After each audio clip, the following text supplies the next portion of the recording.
चलिए खबरों की चर्चा विस्तार से करते हुए बड़ी और अहम जानकारी से आपको रूबरू कराएंगे। बड़ी खबर सामने आ रही है, इस वक्त की बड़ी खबर है, पुलिस विभाग के साथ में सीएम योगी की मीटिंग खत्म हो चुकी है। बड़ी खबर, वीडियो कॉन्फ्रेंसिंग के जरिए बैठक हुई है, जो कि बैठक खत्म हो चुकी है। ये बैठक बेहद अहम थी हर मायने में, क्योंकि इसमें सभी मंडलायुक्त पुलिस अधिकारी शामिल हुए हैं, जिसमें DM, SSP, ADG, IG, DIG, DM, SSP, SP सभी शामिल हुए थे। बड़ी खबर है ये। बड़ी खबर क्यों है ये समझ लीजिए, क्योंकि बीते दिनों सूबे के जो हालात हैं वो किसी से छिपे नहीं हुए हैं। बीते दिनों खाकी की वजह से भी और कानून व्यवस्था लचर होने के चलते भी 5 से ज्यादा मौतें हो चुकी हैं। अब 5 से ज्यादा मौतें जब हो गई, ऐसे में शासन जागा, औचक निरीक्षण करवाया गया। निरीक्षण में भी महकमा फेल नजर आया। अब इस निरीक्षण में जब महकमा फेल हुआ, उसके बाद सभी मंडलायुक्तों, ADG, IG, DIG, SP, SSP सभी के साथ मीटिंग हुई है। हालांकि ये कहा जा रहा है कि प्रधानमंत्री के आगमन को लेकर की बैठक है, बेहद अहम बैठक थी प्रधानमंत्री के आगमन को लेकर के, लेकिन सूत्रों के हवाले से जिस तरह की जानकारी है वो ये कहती है कि बीते दिनों कानून व्यवस्था को लेकर सूबे में जैसे हालात पनपे हैं, उन हालातों पर नियंत्रण पाने के लिए ये बैठक की गई है। सीएम के साथ इस मीटिंग में तमाम मंडलायुक्त, ADG, IG, DIG, SSP, DM, SP सभी मौजूद रहे हैं। मीटिंग का एक नजारा भी आपको दिखा रहे हैं।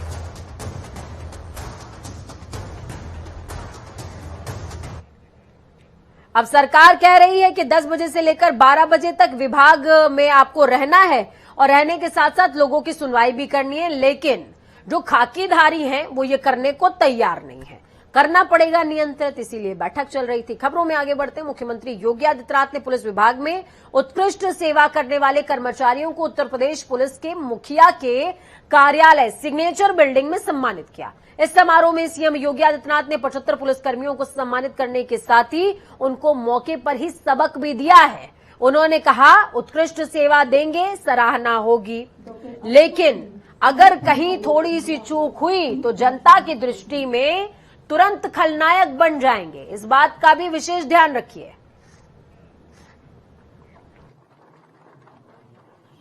जनता जागरूक हुई है, एक विश्वास उसके मन में जागृत हुआ है शासन के प्रति, प्रशासन के प्रति, पुलिस के प्रति, और इस विश्वास ने लोगों को विकास की ओर उन्मुख किया है, शासन की योजनाओं के साथ जोड़ा है।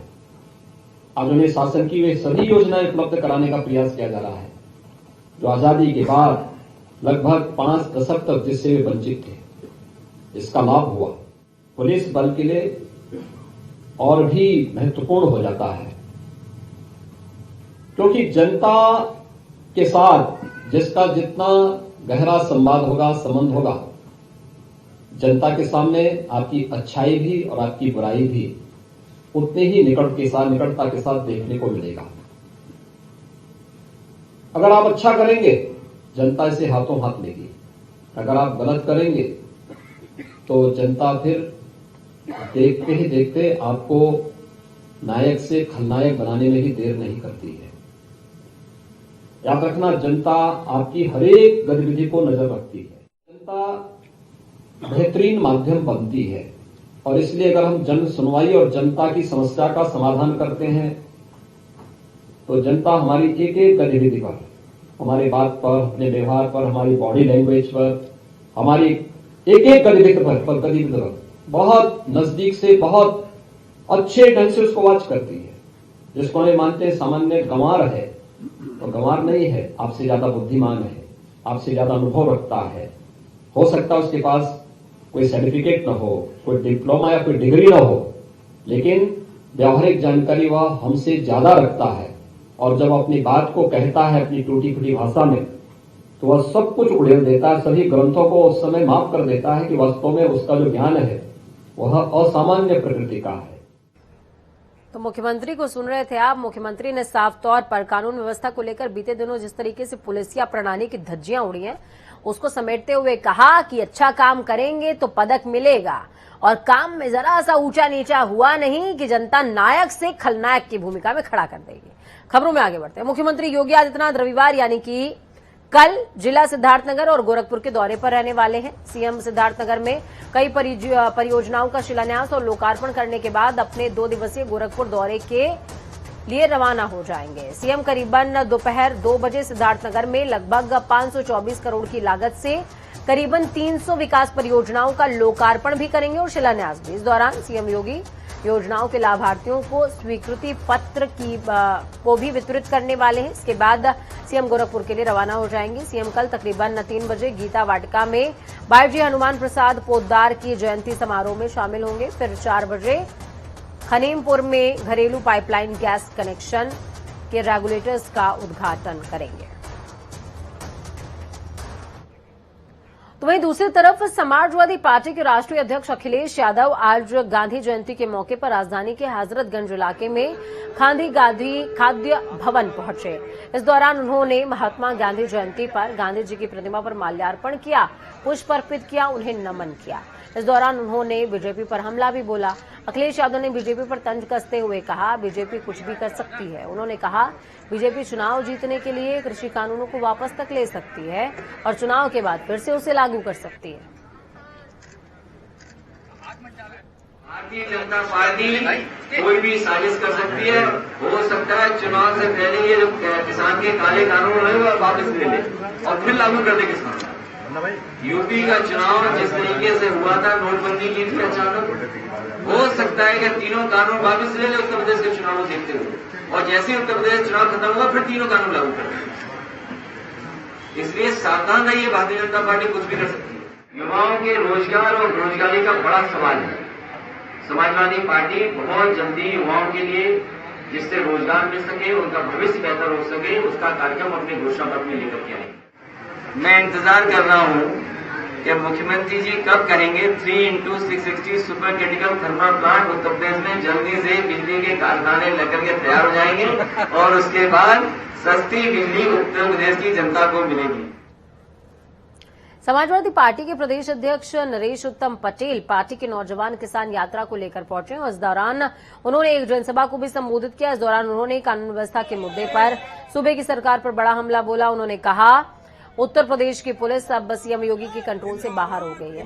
सीएम जी प्रदेश की सुरक्षा नहीं कर पा रहे हैं। पुलिस का तांडव देश के लोकतंत्र के लिए खतरा है। उन्होंने ये भी कहा, नौजवान किसान व्यापारी और पत्रकार सभी को पुलिस मार देगी।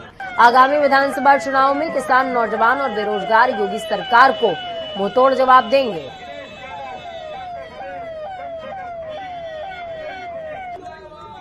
जिंदाबाद जिंदाबाद।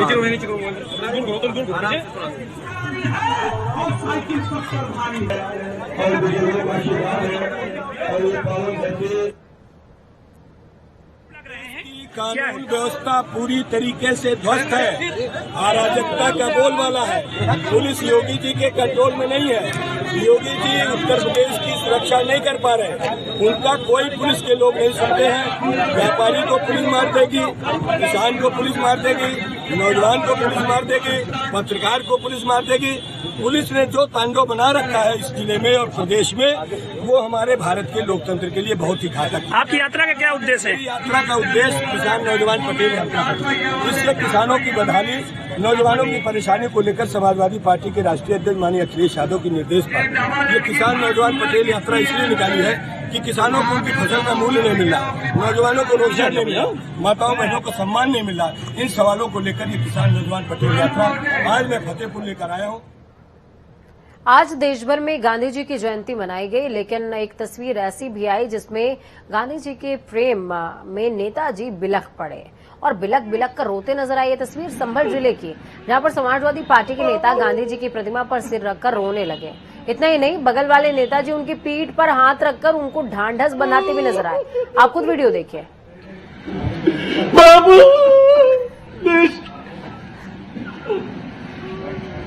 बाबू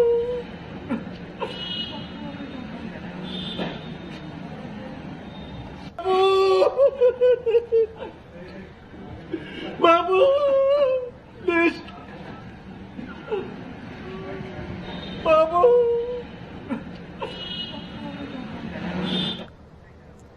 ये वीडियो देख करके आपको पिछली बार का भी एक वीडियो याद आया होगा जिसमें गांधी जी को देख करके कह रहे थे बापू आप हमें अकेला छोड़कर कहां चले गए। लेकिन वाकई में सवाल ये है कि ये भावनाएं हृदय में होनी चाहिए और जो उन्होंने पथ दिखाया है वो दिमाग में होना चाहिए ताकि देश वाकई जो है तरक्की कर सके। खबरों में आगे बढ़ते मुरादाबाद में सपा कार्यालय परिसर में आयोजित गांधी जयंती कार्यक्रम में सपा सांसद डॉक्टर एसटी हसन शामिल हुए और इस दौरान उन्होंने सपा कार्यकर्ताओं को संबोधित किया, उनका हौसला भी बढ़ाया है। साथ ही गांधी जी की ओर से दिए गए देश के लिए जो उपदेश हैं, जो उनके द्वारा किए गए कार्य हैं वो भी साझा किए। बीजेपी के पन्ना प्रमुख की तारीफ करते हुए अपने कार्यकर्ताओं से उनके जैसा काम करने का आह्वान भी किया, लेकिन साथ ही मुस्लिम कार्ड भी खेल गए। हमारे सीनियर साथी भाई मुदस्सिर खान साहब मंच पर उपस्थित हमारे लोकसभा में हमारी आवाज उठाने वाले हमारे लोकप्रिय नेता। इसी के साथ मैं अपनी बात को समाप्त करता हूं। जय हिंद, जय भारत। मुख्यमंत्री योगी आदित्यनाथ रविवार यानी कि कल जिला सिद्धार्थनगर और गोरखपुर के दौरे पर जाएंगे। सीएम सिद्धार्थनगर में कई परियोजनाओं का शिलान्यास और लोकार्पण करने के बाद अपने 2 दिवसीय गोरखपुर के दौरे के लिए रवाना हो जाएंगे।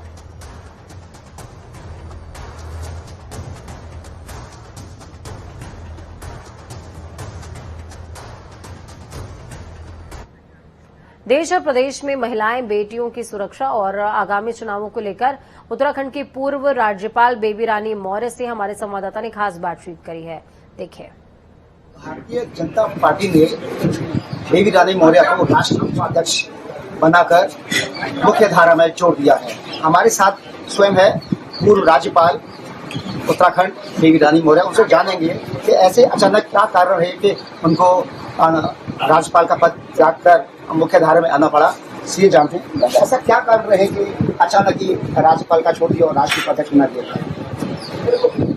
देखिए, जिस तरह से दलित परेशान था, दुखी था, पीड़ित था, उनकी कहीं कोई सुनवाई नहीं होती थी। भारतीय जनता पार्टी ने ऐसा सोचा कि इनके लिए कोई इनका संरक्षक बने, जो इनको सपोर्ट करे, जो इनके साथ खड़ा रहे। शायद वही सोच के भारतीय जनता पार्टी ने मुझे एक बड़ी जिम्मेदारी दी है और मेरा पूरा प्रयास होगा कि मैं जिम्मेदारी को निभाऊं। लगभग 25 सालों से आप सक्रिय राजनीति में हैं, तो आप 2022 को किस तरीके से देखती हैं? क्योंकि मायावती लगातार देखा जा रहा है और सूत्र बताते हैं कि आपको मायावती के तुरंत रखा जाएगा दलितों को जोड़ने के लिए। देखिए, मायावती जी से मेरा कोई वो नहीं है कि मैंने जो कार्य किया है, मैंने जो दलितों के लिए कार्य किया है, कोविड काल में जो उनके लिए कार्य हुए आ रहा है, जिसका एक मैसेज गया है कि ये हम उनको वोट नहीं देते, उसके बाद भी वो हमारे साथ खड़े हैं, हमें हमारे दुख दर्द में खड़े रहते हैं। मैं मेयर थी आगरा की, मैंने बहुत सारे सामूहिक विवाह किए, उनको जो भी दुख हुआ, जो भी दर्द हुआ, उसमें मैं उनके साथ खड़ी रही। तो मैं ऐसा मानती हूँ कि वो मेरे साथ खड़ी रही। राष्ट्रीय उपाध्यक्ष बन चुकी हैं, राजनीतिक प्रदर्शन 2022 में चुनाव है, बहुत कम समय शेष रह गया है। ऐसे में 2022 में नैया कैसे? अरे बिल्कुल नैया पार लगेगी। आप देखना, भारतीय जनता पार्टी की सरकार बनी, मैं कोई नया चेहरा नहीं हूँ। मैं पिछले 25 साल से दलितों के लिए कार्य करती आ रही हूँ। पार्टी ने शायद इसीलिए मुझे चुना है। 2022 में हम भारतीय जनता पार्टी की सरकार में। तो किस तरीके से आप जाटव समाज को और जो अन्य समाज है उनको जोड़ने का काम करेंगे? और ये भी बताया जा रहा है कि आपको उप मुख्यमंत्री की दावेदारी है। मैं जाटव समाज को तो जोड़ूंगी, अन्य भी जो दलित पिछड़े हैं उन्हें भी जोड़ूंगी।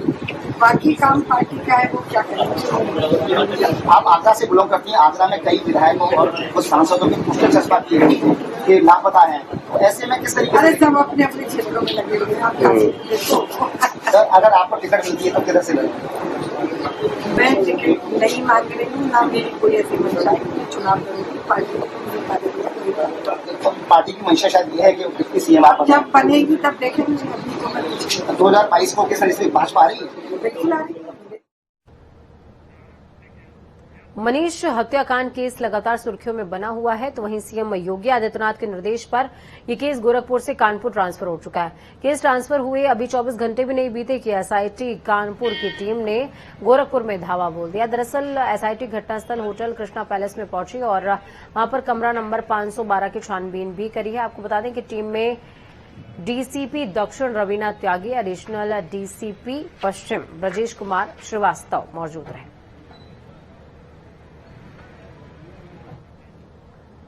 आगरा में कागारौल पुलिस और आबकारी विभाग ने छापेमार कार्रवाई करी। इस छापेमारी में आबकारी टीम को घर से अंग्रेजी शराब का जखीरा बरामद हुआ है। बरामद की गई शराब 9 पेटी बियर, 3 पेटी देशी शराब और 19 पेटी विस्की बरामद हुई है। पूरे मामले में पुलिस ने तस्कर आरोपी मेवाराम को गिरफ्तार किया। पुलिस को राजस्थान ब्रांड वाली अनुमानित रूप से करीबन 307 लीटर बल्क में शराब बरामद हुई है। 75वें आजादी के अमृत महोत्सव के तत्वाधान में सामाजिक न्याय और अधिकारिता मंत्रालय भारत सरकार की ओर से आज विजयनगर में सफाई का काम और कोविड-19 टीकाकरण शिविर का उद्घाटन हुआ। इस कार्यक्रम में मुख्य अतिथि के तौर पर केंद्रीय मंत्री डॉक्टर वीरेंद्र कुमार के साथ कई बड़े नेताओं ने हिस्सा लिया है।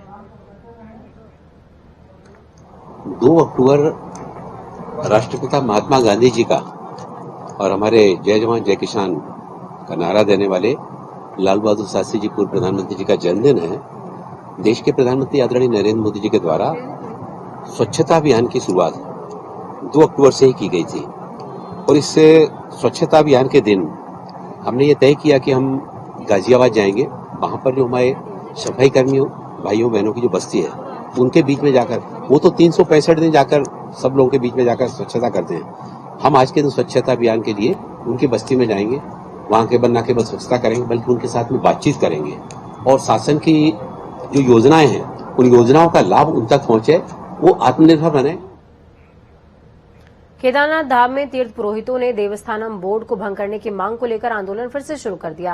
वहीं मंदिर परिसर में नारेबाजी के साथ तीर्थ पुरोहितों ने धरना दिया। तीर्थ पुरोहितों का कहना है कि बोर्ड भंग होने तक आंदोलन जारी रहेगा। इसके साथ ही उन्होंने ई पास की अनिवार्यता को समाप्त करने की भी मांग सरकार से रखी है। आपको बता दें, केदार सभा के अध्यक्ष विनोद शुक्ला और महामंत्री कुबेरनाथ पोस्ती के नेतृत्व में तीर्थ पुरोहितों ने देवस्थानम बोर्ड के विरोध में जमकर नारेबाजी की।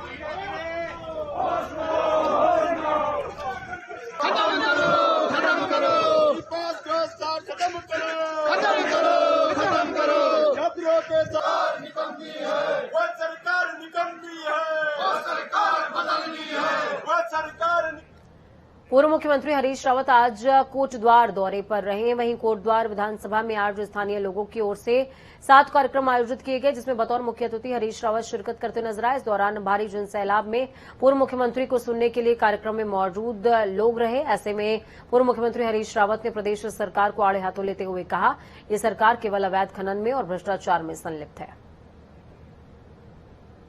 2 चरण पूरे कर लिए हैं, 4 चरण और पूरे करेंगे। सारे राज्य को परिवर्तन के लिए तैयार कर रहे हैं ताकि 2022 में हम कांग्रेस की एक जनसेवक सरकार देने का काम कर सकें। ये काम जो 2018 में पूरा हो जाना चाहिए था उसको अब 2022 तक भी पूरा नहीं होगा, उसके लिए कौन जवाबदेह है। और ये केवल लालढांग चिल्लरखार मोटरमार्ग ही नहीं था, हमने उसी तर्ज पर कंडी रोड को बनाने का भी निर्णय लिया था रामनगर तक के लिए। उसका जवाब कौन देगा? उसका जवाब कौन देगा? मेडिकल कॉलेज कहाँ चला गया? मालन के तटबंध कहाँ चले गए?